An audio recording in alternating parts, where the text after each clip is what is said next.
So I'm doing Willow, 1988 movie Willow. This was written by George Lucas. The screenplay was adapted later in the 80s.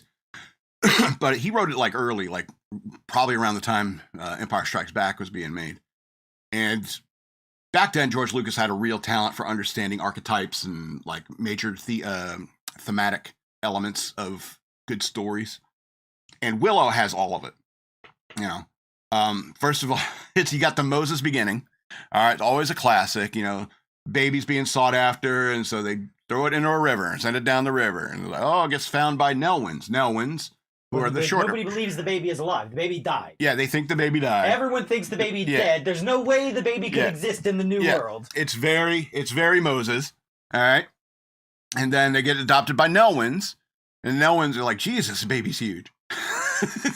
It's only going to get bigger. And so the brownies, but that was later. Yeah, that was later. They ran into the brownies, but that's the point. It's like there's all these different races. There's the brownies. There's the Nelwins. There's the Daikini, and there's racism.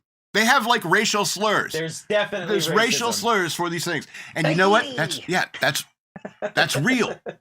That's real in a fantasy world. Okay, it's like when Willow runs into Mad Mardigan again, and he goes, "Oh, you're crawling with brownies." And the chick's like, he's with is like, I hate brownies. And, you know, by the end of the movie, you end up hating brownies, too. It's because Kevin Pollak and the other guy, they're just goofballs. They're good. They're good. They're the comic relief. And a lot of the stuff they did was on green screen. So when you consider, like, the technology. Blue screen at the time. Blue screen, that's right. That's right. And so, but that was all done fairly well for the 80s. The characters are great. First of all, for the ladies, let's talk about the ladies. The Queen Bavmorda, great name. Powerful sorceress and scary looking woman. Great female character. The even better female character is Sorsha, her daughter. She named her daughter Sorsha, but she's a warrior. So there's a little backstory there you don't know. Was she not capable of magic? No, Mom, I don't want to be like you. I don't want to be a wizard. I want to be a soldier. Is there something like that? But Sorsha is a warrior and incredibly hot. Joanne Whaley, Val Kilmer's wife. Poor Val Kilmer.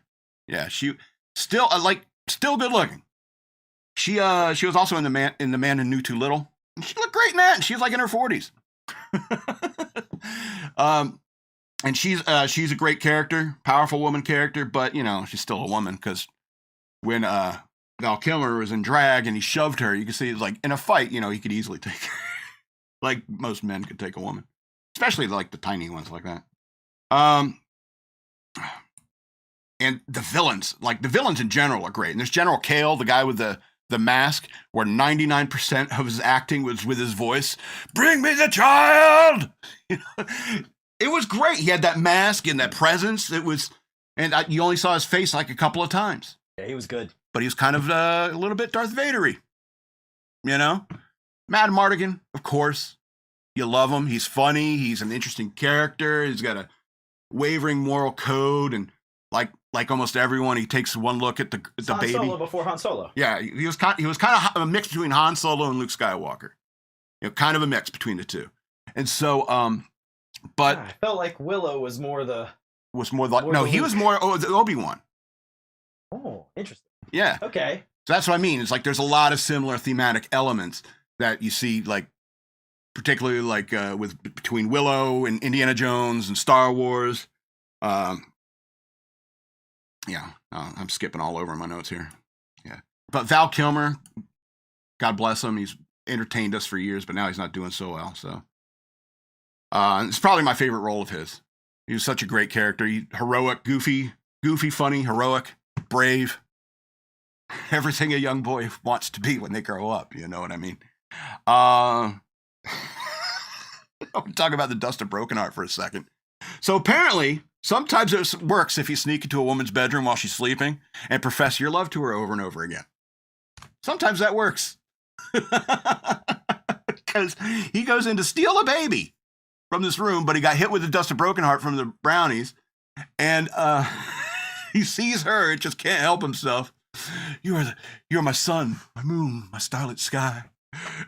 Without you, I dwell in darkness. You know, he starts waxing poetic. I love you. Your touch is worth 100,000 deaths. It's great. It's great. And then the soldiers come in. Willow steals the baby.